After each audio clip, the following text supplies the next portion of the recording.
sachant que j'ai même pas le préampli activé, hein. Je suis d'origine là et tu m'arrives à 960 dB en FM. Non mais toi tu verras, ça passe trop bien. Et je trouve même honnêtement qu'en FM c'est beaucoup plus clair. Hein.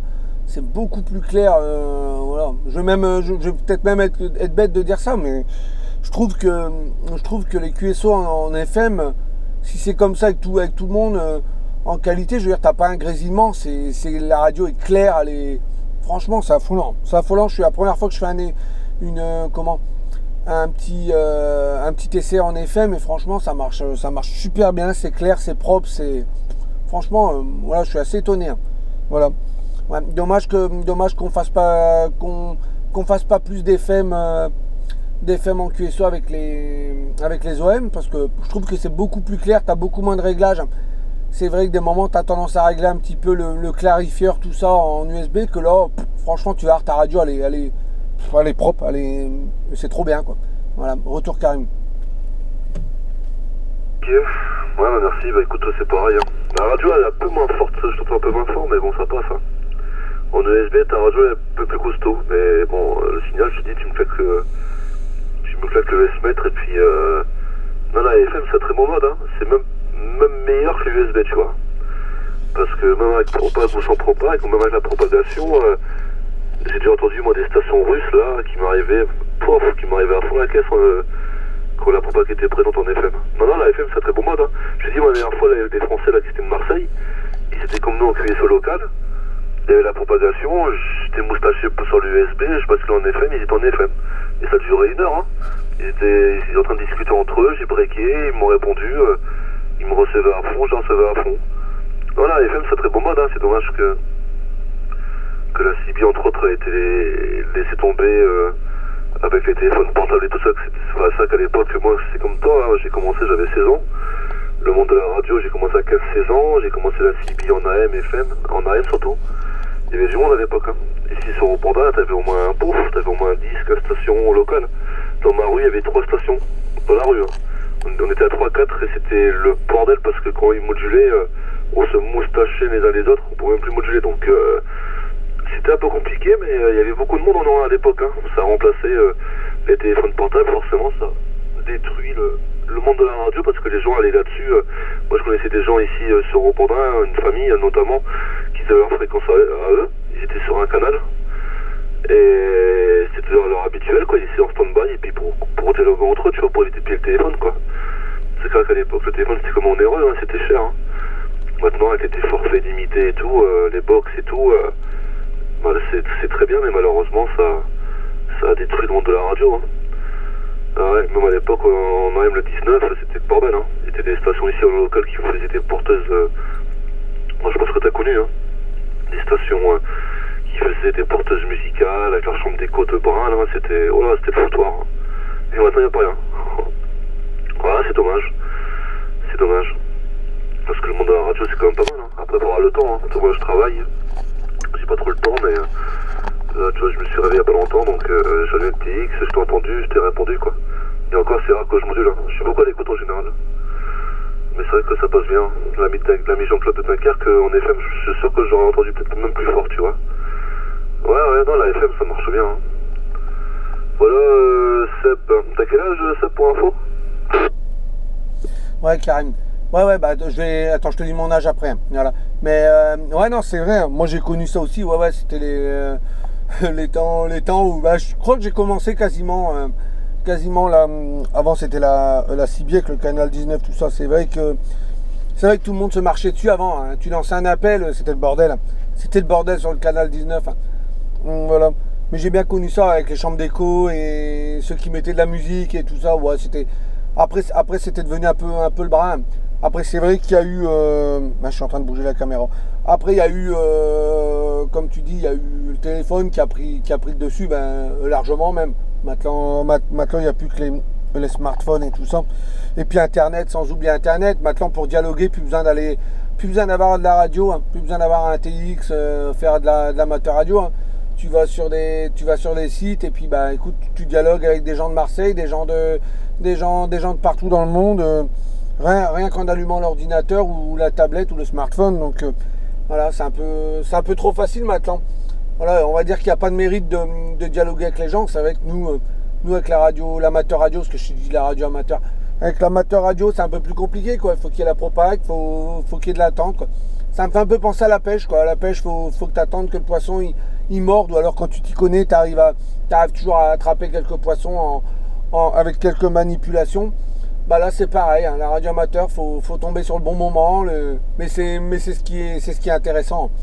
Moi franchement j'aime vraiment la radio amateur. J'aimais quand j'étais plus jeune, j'ai arrêté parce que voilà, comme tout le monde, au bout d'un moment ça devenait du n'importe quoi la CB, tout le monde marchait sur tout le monde. J'ai arrêté, et puis là bah, ces derniers temps j'avais vu quelques vidéos d'une personne qui en refaisait et ça m'a relancé dans mon envie de reprendre le 27, quoi. Le 27, mais bon, plus en AM, hein. Vraiment l'FM, je trouve que là franchement c'est vraiment bien, quoi. Et puis l'USB en particulier, hein. Voilà. Sinon, qu'est-ce que j'allais dire? Bah après le problème c'est qu'on passe un peu pour des kékés. Moi je vois, j'ai l'antenne qui fait quasiment 2 mètres sur le toit du push. C'est vrai que quand je passe devant les gens me regardent et se disent putain il est jeune. Ouais, donc pour mon âge, je vais avoir 40 ans. Donc il est jeune, hein, il met une antenne sur son toit de sa voiture. C'est quoi le kéké, c'est quoi le goal. Mais voilà, c'est une passion. Après voilà, après chacun ses passions, hein, mais bon, c'est vrai qu'on passe un petit peu pour des guignols. Les gens te regardent un petit peu de travers en disant mais merde, c'est quoi ce truc là? Tiens, ça existe encore la CB. Alors les gens pareil, hein. Les gens quand tu leur parles de radio amateur ou d'amateur radio ou de CB, ils confondent tout, hein. Ils confondent la radio amateur avec l'amateur radio et l'amateur radio avec la CB. Pour moi je trouve que c'est totalement différent, hein. Totalement différent, la CB avec l'amateur radio, hein. Voilà. Mais bon, voilà, les gens ont ça dans leur tête, pour eux c'est ça et point à la ligne. Moi quand j'en ai parlé à mon ami, elle me dit ouais mais c'est de la CB ce que tu fais. Bah je fais non, oui et non, c'est pas vraiment de la CB, quoi. De la longue distance, voilà, c'est pas de la CB. La CB c'est les routiers qui utilisent ça et c'est pas pareil. J'essaie de les faire comprendre, mais bon, bah elle commence à comprendre un peu plus, hein, malgré qu'elle m'a pas encore écouté parler ni rien. Bah elle commence à comprendre un peu plus que voilà, quoi. C'est pas vraiment de la CB, mais voilà. La CB maintenant, j'écoute de temps en temps, mais il y a vraiment plus rien, quoi. Ou alors comme on dit, c'est les routiers qui se parlent entre eux. Et puis il y a de plus en plus de routiers entre guillemets étrangers sur la France, genre des Polonais, tout ça. Et c'est vrai que maintenant tu comprends même pas quand ils se parlent, quoi. Donc c'est vraiment pas évident. Retour micro, Karim. Oui, après les box, ouais, l'inconvénient c'est que ça détruit le monde de la radio. L'avantage, bah, c'est nous on est plus endettés pour moduler, parce qu'à l'époque, je me rappelle quand j'étais même ici au QTH familial, j'ai commencé avec un poste CB tout classique, AM, FM, un euro CB je crois, océanique, je sais plus. Enfin bref, ou New Yorker, je sais plus, je me souviens plus, mais c'est vieux, tu vois. J'ai une antenne de push dans le grenier, bah c'est tombé, j'ai arrosé les voisins, hein. Enfin surtout un voisin, un con là, qui me cassait les couilles tout le temps. Et un jour, lui avait une CB à l'époque, donc il a ressenti ça sur son poste radio. Il m'a chopé sur la carnet, il fait oui, bonjour, tu passes dans ma télé et tout, je sais pas qui t'es, mais t'es pas loin parce que tu passes dans ma télé, blablabla. C'est là l'inconvénient. Enfin, l'avantage c'est que maintenant avec les box, forcément on peut moduler tranquillement, tu vois, il y a plus d'entrée de râteau, les télé descendent aussi, les télé plates. Télé plates box, ça passe plus de temps, donc ça c'est l'avantage, quoi. Mais bon. En contrepartie, il y a aussi le CPL qui est présent, mais moi mon phénomène que je te parle, je pense pas que c'est le CPL, c'est plus un phénomène électrique ou je sais pas, chaudière, ou parce que quand j'étais avec le Yazoo à l'époque 450D, j'étais en stand-by et j'avais pas de QRM, tu vois, et dès que ça se déclenchait, ça faisait tu vois, comme s'il y a tout qui s'allumait en fait, comme s'il y avait une mèche qui s'allumait et après pouf, c'était constant à 8 et ça durait des heures, hein. Mais au démarrage, ça faisait le signal il montait, il redescendait, tu vois. Donc je suppose que c'est une chaudière, ouais. Mais bon. Voilà, Seb. Et t'as quel âge, Seb, du coup? Ouais, je vais sur 40 ans, là, le 2 juin. Le 2 juin, je vais sur 40 ans, donc je suis encore... Alors, je sais pas si on peut considérer que je suis encore un jeuneau ou je commence à être un vieillot, mais bon, voilà. Non, bah, je vais sur 40 ans et voilà. Voilà. Ouais, non, mais je pense que ton problème, ça doit être une chaudière. Après, le problème, c'est que tout passe par des ondes maintenant, hein. Tout passe par des ondes, hein. Tu regardes le Wi-Fi, tout ça, est-ce que c'est pas des trucs comme ça aussi, mais moi, je pense plus à la chaudière aussi, hein. La chaudière, quand elle se met en route, voilà, ça se peut, si tu as un voisin très proche, peut-être que sa chaudière, quand elle se met en route, ça t'envoie du QSM. Parce que moi, je te dis, moi, si je rentre dans ma ville, là, je pourrais faire le test, je le ferai, hein. Le problème, c'est que tenir la caméra, actuellement, je cherche un système pour la bloquer là où j'ai le TX dans le push. Mais bon, voilà, c'est pas évident. Mais tenir la caméra en même temps que rouler, ça va être chaud, hein. Mais voilà, mais un jour un autre, si on a l'occasion de se recopier, je ferai le test, hein.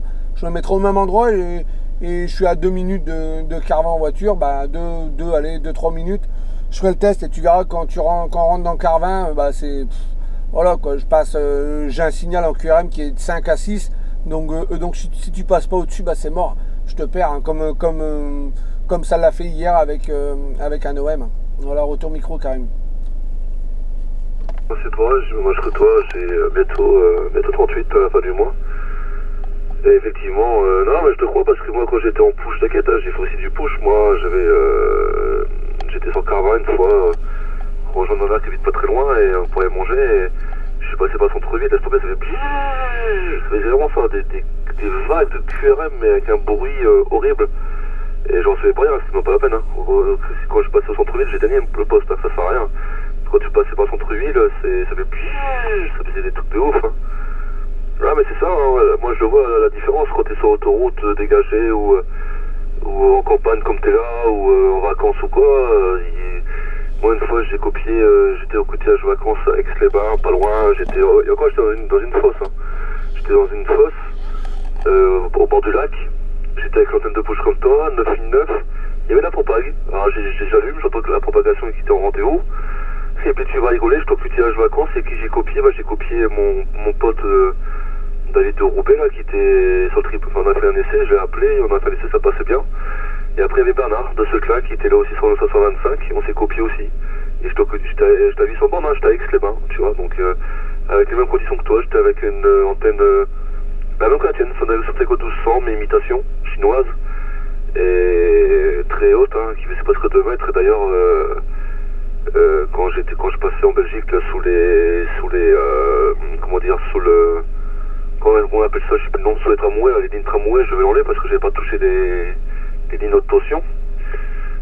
Et puis pareil, quand j'étais sur l'autoroute, les gens ils bloquaient quoi. Les gens sur l'autoroute ils ralentissaient quoi. Ils me prenaient pour un flic quoi carrément. Les mecs ils roulaient comme des cons et dès qu'ils arrivent à ma hauteur ils ralentissaient, tu vois. Ah je m'en rappelle ça me faisait rire. Mais ouais, j'ai les mêmes conditions que toi, j'étais avec une Santago 200, 9009. Et j'ai contacté l'ami de Bernard de Sauvelin. Et on a dialogué, ça passait bien, hein, ça passait à 7, hein, et je t'ai vu sans bande. Donc tu vois, c'est plutôt pas mal, hein. Ouais, c'est clair. Ouais, moi c'est pareil, hein. Pour revenir à ce que tu dis par rapport à l'antenne, moi j'ai un petit, actuellement c'est mis sur un petit utilitaire. Voilà, c'est mis sur un petit utilitaire parce que la voiture familiale, voilà, je perce pas parce que là en plus c'est percé directement dessus. Parce que voilà, avant j'en avais une, hein, j'en avais acheté une d'occasion, elle a duré une semaine.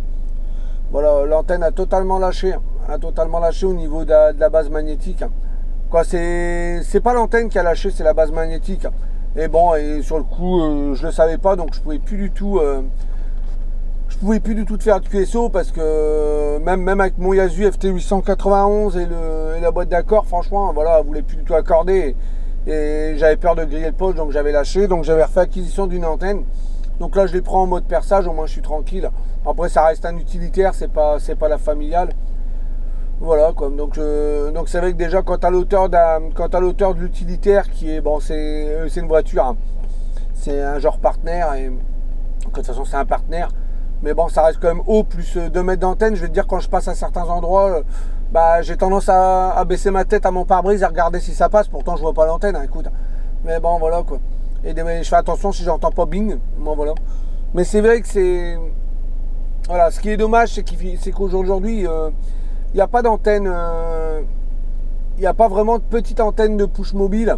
donc un peu plus discrètes, qui marchent aussi bien que des grandes. C'est ce qui est dommage. Moi, je pense que demain, ils arriveront à trouver une antenne qui marche aussi bien que la Santiago 1200 pour mettre sur le push mobile. Bah écoute, voilà, je pourrais faire l'acquisition de cette antenne pour avoir un truc beaucoup plus petit et voilà, un peu plus discret, quoi. Mais bon, voilà, c'est pas évident. C'est pas évident.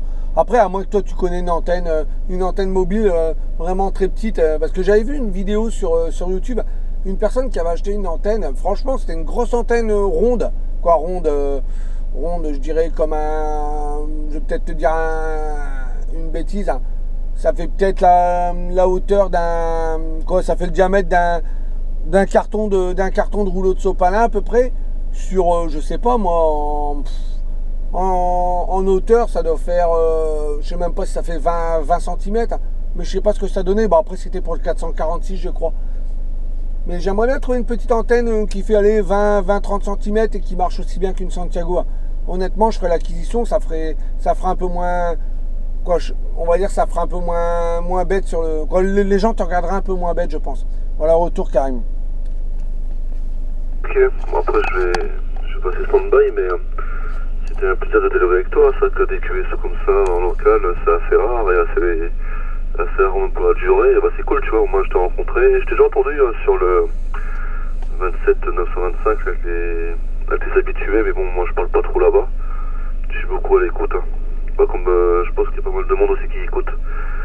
Je suis beaucoup à l'écoute en fait. Mais ouais, tu vois, ça fait plaisir, tu vois, je t'ai rencontré, c'est cool. Mais pour revenir à l'antenne, moi je sais qu'à l'époque j'étais en push avec ma mère quand j'avais 16 ans. J'avais un poste Targa, mais que j'avais acheté à Coran, avec une antenne, par exemple tu dis une antenne 30 cm d'origine, mais laisse tomber, je cartonnais, hein. J'étais en voiture, j'étais comment on appelle ça, dans la campagne. Bah, je copiais l'île, à Lille on m'entendait à fond, hein. Et pourtant c'était en AM, hein. Et j'entendais pas mal de choses, hein. C'était une petite antenne, d'ailleurs je sais pas où je l'ai foutu parce que, enfin, je n'étais pas ici au QTH familial, je devais être à Lille dans mon garage, je crois que j'ai un garage à Lille. Je sais pas où je l'ai foutu, mais le Targa, je crois que je l'ai pas vendu, je crois que je l'ai pas acheté non plus. Je sais pas où je l'ai mis, mais c'est vrai que le Targa avec l'antenne là, putain, l'antenne de push là, j'étais vachement étonné parce qu'elle fait quoi, 30 cm et en USB, bon j'ai pas testé forcément, mais à l'époque avec le Targa, en AM,